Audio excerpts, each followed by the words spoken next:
ഇന്ന് ഞാനിവിടെ ഉണ്ടാക്കിയിരിക്കുന്നത് ഒരു മട്ടൺ പുലാവാണ്. ഇന്ന് കൺട്രി ഒന്നും മാറ്റി പിടിച്ചിട്ടുണ്ട്. ഒരു ഉസ്ബെക്കിസ്ഥാൻ സ്റ്റൈലിലാണ് ഉണ്ടാക്കിയിരിക്കുന്നത്. ഈ പറഞ്ഞ പോലെ ഉസ്ബെക്കിസ്ഥാൻ സ്റ്റൈലാണെങ്കിലും അവരുടെ ഒത്തൻറ്റിക് റെസിപ്പി എന്ന് പറയാനൊന്നും പറ്റത്തില്ല. കാരണം നമ്മൾ ഉണ്ടാക്കി വരുമ്പോൾ നമുക്ക് കുറച്ചൊരു ഇന്ത്യൻ ചായ് കൂടെ വരും. അതുകൊണ്ട് ഒരു ഇൻഡോ ഉസ്ബെക്കിസ്ഥാൻ എന്ന് വേണമെങ്കിൽ പറയാം. ആ ഒരു റെസിപ്പിയാണ് ഉണ്ടാക്കിയിരിക്കുന്നത്. പക്ഷെ നല്ല ടേസ്റ്റാണ്. അധികം എണ്ണയൊന്നും ചേർക്കാണ്ട് അധികം മസാലയൊന്നും ഇല്ലാണ്ട് ഒരു റൈസ് റെസിപ്പി ഈസിയാണ് താനും ഉണ്ടാക്കാനായിട്ട്. അപ്പം നമുക്ക് ഈ ഒരു ഉസ്ബെക്കിസ്ഥാൻ മട്ടൺ പുലാവ് എങ്ങനെയാണ് ഉണ്ടാക്കുന്നതെന്ന് നോക്കിയിട്ട് വരാം.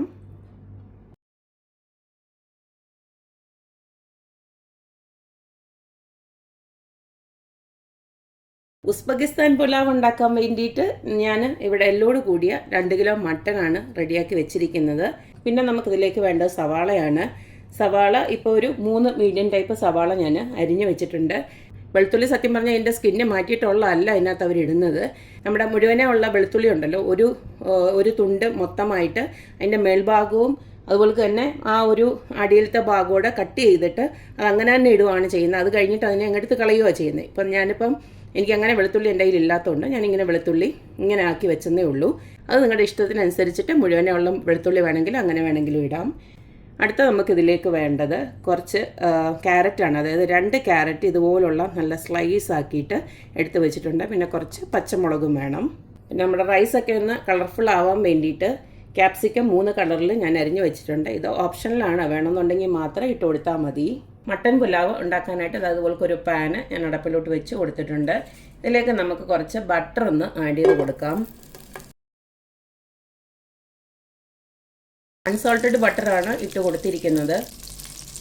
അടുത്തത് ഈ ഒരു ബട്ടറിലോട്ട് നമ്മുടെ ആ മട്ടൺ പീസസ് ഉണ്ടല്ലോ, അപ്പം നമ്മൾ ഒന്നും ചേർത്തിട്ടില്ല, അങ്ങനെ തന്നെ പച്ചയ്ക്ക് തന്നെ ഇട്ട് കൊടുക്കുകയാണ്.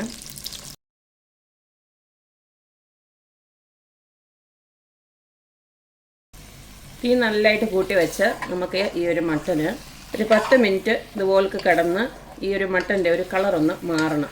ആ ഒരു സമയം വരെ ഇവിടെ നിന്ന് കിടക്കട്ടെ. ആ ബട്ടറിൻ്റെ മണം വന്ന് ആ മട്ടനെ ഒന്ന് പിടിക്കുന്നിടം വരെ. ഈ ബട്ടറിന് വരെ നിങ്ങൾക്ക് വേണമെങ്കിൽ സൺഫ്ലവർ ഓയിൽ വേണമെങ്കിലും ഒഴിച്ചു കൊടുക്കാം. മട്ടൻ്റെ കളറ് ഇതുപോലൊന്ന് മാറി വരുന്നുണ്ട്. ഇതിലേക്ക് നമുക്ക് ആവശ്യത്തിനുള്ള ഉപ്പ് ഒന്നിട്ട് കൊടുക്കാം. 1 ടീസ്പൂണോളം ഉപ്പ് ഞാൻ ഇട്ട് കൊടുത്തിട്ടുണ്ട്. അടുത്ത നമ്മളിതിലേക്ക് കുറച്ച് കുരുമുളകിൻ്റെ പൊടിയാണ് ഇട്ട് കൊടുക്കുന്നത്. അത് നിങ്ങളുടെ എരിവ് അനുസരിച്ചിട്ട് ഇട്ട് കൊടുക്കാം. ഞാനിപ്പോൾ ഒരു 1.5 ടീസ്പൂണോളം ഇട്ട് കൊടുക്കുന്നുണ്ട്. അടുത്തതിലേക്ക് ഞാൻ കുറച്ച് മഞ്ഞൾപ്പൊടി ഇട്ട് കൊടുക്കുന്നുണ്ട്. യഥാർത്ഥ റെസിപ്പിയിൽ മഞ്ഞൾപ്പൊടി ഇല്ല, നമ്മുടെ ചോറിന് ഇച്ചിരി കളർ കിട്ടട്ടെന്ന് വിചാരിച്ചിട്ട് ഞാൻ ഇത്തിരി മഞ്ഞൾപ്പൊടി ഇട്ട് കൊടുക്കുകയാണ്. അടുത്തതിലേക്ക് നമ്മൾ ആ സ്ലൈസ് ചെയ്ത് വെച്ചിരിക്കുന്ന ഉള്ളി ഉണ്ടല്ലോ, സവാള, അതങ്ങോട്ട് ഇട്ട് കൊടുക്കുകയാണ്. ഇതിനകത്ത് പ്രത്യേകിച്ച് ഉള്ളി വഴറ്റി ചേർക്കൊന്നും വേണ്ട, അതുപോലെ തന്നെ വറുത്തിടാനും ഒന്നുമില്ല. അപ്പം ഇങ്ങനെ തന്നെ ഇട്ട് കൊടുത്തേച്ചാൽ മതി.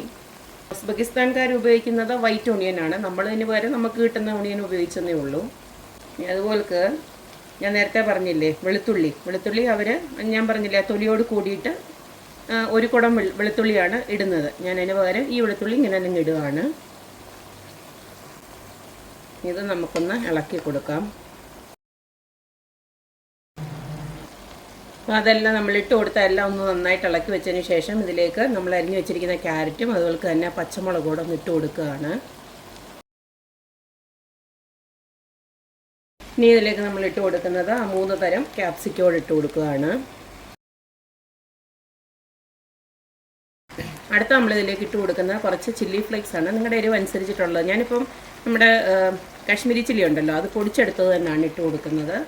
അടുത്തതിലേക്ക് ഞാൻ കുറച്ച് ബേ ലീവ്സ്, അത് 2-3 ബേ ലീവ്സ് ഇട്ട് കൊടുക്കുന്നുണ്ട്. അതുപോലെ തന്നെ നമ്മുടെ ക്യുമിൻ സീഡില്ലേ, ചെറിയ ജീരകം, അതുകൂടാണ് ഇട്ട് കൊടുക്കുന്നത്. ഇത്രയോടെ ഇട്ട് കൊടുക്കുന്നുണ്ട്. അത് ഇതുപോലൊന്ന് കൈ കൊണ്ടൊന്ന് ഞെരടി അതുപോലൊന്ന് ഇട്ട് കൊടുക്കുക. എന്നിട്ട് ഇതെല്ലാം കൂടെ ഒന്നുകൂടെ നമുക്കൊന്ന് ഇളക്കി വെക്കണം. വേറെ എരിവും മസാലയും ഒന്നും ഇതിനകത്ത് ഇനി നമുക്ക് ചേർക്കണ്ട. ഇത്രയേ ഉള്ളൂ, ഇതിൻ്റെ മസാല ഇത്രയേ ഉള്ളൂ.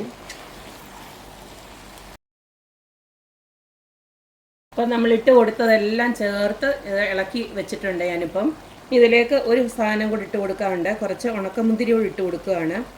അത് നിങ്ങൾക്ക് ഇഷ്ടമുണ്ടെങ്കിൽ മാത്രം ഇട്ട് കൊടുത്താൽ മതി. യഥാർത്ഥ റെസിപ്പിയിലും ഉണ്ട്, ഉണക്കമുന്തിരി കൂടി ഇട്ട് കൊടുക്കുന്നുണ്ട്. പിന്നെ ഇതിനകത്ത് ഇത് വറുത്തൊന്നുമല്ല ചേർക്കുന്നത്, ഇങ്ങനെ തന്നെ ഇട്ട് കൊടുക്കുകയാണ്. ഞാൻ ഒന്ന് കഴുകിയിട്ടാണ് ഇട്ട് കൊടുക്കുന്നത്. ഇനി ഇതെല്ലാം കൂടെ ചേർത്ത് ഒന്നുകൂടെ ഇളക്കിയിട്ട് നമുക്കിത് കുക്കറിനകത്ത് വെച്ചിട്ട് വേവിച്ചെടുക്കാം. അത് നിങ്ങളുടെ എടുക്കുന്ന മട്ടൻ്റെ വേവ് അനുസരിച്ചിട്ട്, ഒന്നെങ്കിൽ നല്ല എളുപ്പം മട്ടനൊക്കെ ആണെങ്കിൽ ഇതിനകത്ത് തന്നെ കിടന്ന് വെന്തോളും. അതെല്ലാം കുറച്ച് വേവുണ്ടെന്ന് തോന്നിക്കഴിഞ്ഞാൽ ഇത് ജസ്റ്റ് കുക്കറിനകത്തോട്ടൊന്ന് മാറ്റി ഒരു 4-5 വിസിൽ വരെ ഒന്ന് കുക്ക് ചെയ്തെടുക്കണം. അത്രയേ ഉള്ളൂ. ഇനിയിപ്പം ഞാനിത് കുക്കറിനകത്തോട്ടൊന്ന് മാറ്റുവാണ്. നമ്മളാക്കി വെച്ചിരുന്ന മട്ടനെല്ലാം ഞാൻ ഇതുപോലെ കുക്കറിനകത്തോട്ടാക്കി കൊടുത്തിട്ടുണ്ട്. അതിലേക്ക് ഞാൻ 2 കപ്പ് വെള്ളം കൂടെ ഒഴിച്ചു കൊടുത്തിട്ടുണ്ട്. 2 കപ്പ് വെള്ളം ചൂടാക്കിയതാണ്, ചൂടുവെള്ളമാണ് ഒഴിച്ചു കൊടുത്തിരിക്കുന്നത്. ഇതിനെയും ഒരു 4-5 വിസിൽ വരെ ഒന്ന് വേവട്ടെ. ഇത്രയും വെള്ളം ഞാൻ ഒഴിച്ചു കൊടുത്തതെന്ന് പറഞ്ഞാൽ മട്ടൻ വെന്തിട്ട് വെള്ളം അധികം ആയാൽ തന്നെ നമ്മൾ മട്ടൻ കോരി എടുത്തതിന് ശേഷം നമുക്ക് ഇതിനകത്ത് റൈസ് വേവിച്ചെടുക്കാം. അപ്പം വെള്ളം കൂടിയെന്ന് പറഞ്ഞാൽ കുഴപ്പമൊന്നുമില്ല. അപ്പോൾ ഇനി നമുക്കത് അടച്ചു വെക്കാം. ആവിയൊന്ന് വന്നതിന് ശേഷം നമുക്ക് വെയിറ്റ് ഇട്ട് കൊടുക്കാം. മട്ടനൊക്കെ ഞാൻ വേവിച്ച് പ്രഷറൊക്കെ പോയി അതിനുശേഷം അതിനകത്തുനിന്ന് ബാക്കി വന്ന വെള്ളം കൂടെ ചേർത്ത് ഒരു 6 ഗ്ലാസ് വെള്ളം ഞാൻ ഇതുപോലെ നല്ലതായിട്ട് തിളപ്പിച്ച് വെക്കുന്നുണ്ട്. ഇതിലേക്ക് ഞാനൊരു 4 ഗ്ലാസ്, അതായത് ഒരു ഗ്ലാസ് അരിക്ക് 1.5 ഗ്ലാസ് വെള്ളം വെച്ചാണ് കണക്കൂട്ടിയിട്ടാണ് ഞാൻ ഇപ്പം വെള്ളം വെച്ചിരിക്കുന്നത്. ഇപ്പം ഞാൻ ഒരു അരമണിക്കൂർ കുതിർത്ത ബസ്മതി റൈസാണ് ഇട്ട് കൊടുക്കുന്നത്. 4 ഗ്ലാസ് റൈസാണ്. ഇപ്പം നിങ്ങൾ എത്രയാണോ എടുക്കുന്നത് റൈസ് അതിൻ്റെ 1.5 കപ്പ്, ഒരു കപ്പിന് 1.5 കപ്പ് വെച്ചിട്ട് വെള്ളം വറ്റിച്ചെടുക്കുകയാണ് ഞാൻ ചെയ്യുന്നത്. ഇതിപ്പോൾ മൊത്തത്തിൽ നമ്മളൊന്ന് ഇളക്കി കൊടുത്തിട്ടുണ്ട്. ഇളക്കി കൊടുത്തതിന് ശേഷം നമുക്ക് ഇതിൻ്റെ ഉപ്പൊന്ന് നോക്കണം. നമ്മൾ മട്ടൻ ചേർത്ത് ഉപ്പ് മാത്രമേ ഇട്ട് കൊടുത്തിട്ടുള്ളൂ. അപ്പം നമ്മുടെ റൈസിന് വേണ്ടിയിട്ടുള്ള ഉപ്പ് കൂടെ ജസ്റ്റ് ഒന്ന് ചേർത്ത് കൊടുക്കണം. ഇതിപ്പോൾ ഇതിൽ വലിയ ഉപ്പൊന്നുമില്ല, ഞാൻ കുറച്ച് ഉപ്പിട്ട് കൊടുക്കുകയാണ്. ഒരു 3/4 ടീസ്പൂണ് ഉപ്പിട്ട് കൊടുക്കുന്നുണ്ട്. അതുപോലെ തന്നെ ഞാനൊരു നാരങ്ങ അവിടെ ഇതിനകത്തോട്ട് പിഴിഞ്ഞൊഴിക്കുന്നുണ്ട്. ഇനി ഇത് നന്നായിട്ട് ഒന്നുകൂടെ ഒന്ന് ഇളക്കിയതിന് ശേഷം നമുക്കത് അടച്ച് വെച്ചിട്ട് ഈ ചോറൊന്ന് വറ്റിച്ചെടുക്കാം. അപ്പം നമ്മളിട്ട് കൊടുത്ത ചോറൊരു 3/4 വേവ് ആയിട്ടുണ്ട്. കണ്ടില്ലേ, നല്ല വെന്ത് കുഴഞ്ഞൊന്നും പോയിട്ടില്ല. അത് ഈ ഒരു പരുവത്തിന് ആയിട്ടുണ്ട്. കുറച്ചും കൂടെ വെള്ളം വറ്റാനുണ്ട്. ഇനി നമുക്ക് ഈ ഒരു സമയത്ത് നമ്മൾ ആ നേരത്തെ വേവിച്ച് വെച്ചിരിക്കുന്ന മട്ടൻ ഉണ്ടല്ലോ, അതങ്ങോട്ട് ഇട്ട് കൊടുക്കാം. അതിൻ്റെ മേലിലോട്ട് അതിനകത്ത് കുറച്ച് വെള്ളമുണ്ട്. ആ ഒരു വെള്ളത്തിൽ ഇത് വെന്ത് കിട്ടിക്കോളും. മട്ടനൊക്കെ നല്ല ഫൈനായിട്ട് വെന്ത് വന്നിട്ടുണ്ട്. ഇനി നമുക്ക് അടച്ച് വെച്ചിട്ട് ഒന്നും കൂടെ ഒന്ന് വേവിച്ചെടുക്കാം. ഇടയ്ക്ക് വേണമെന്ന് വെച്ച് കഴിഞ്ഞാൽ ഒന്ന് ഇളക്കി കൊടുത്തേച്ചാൽ മതി.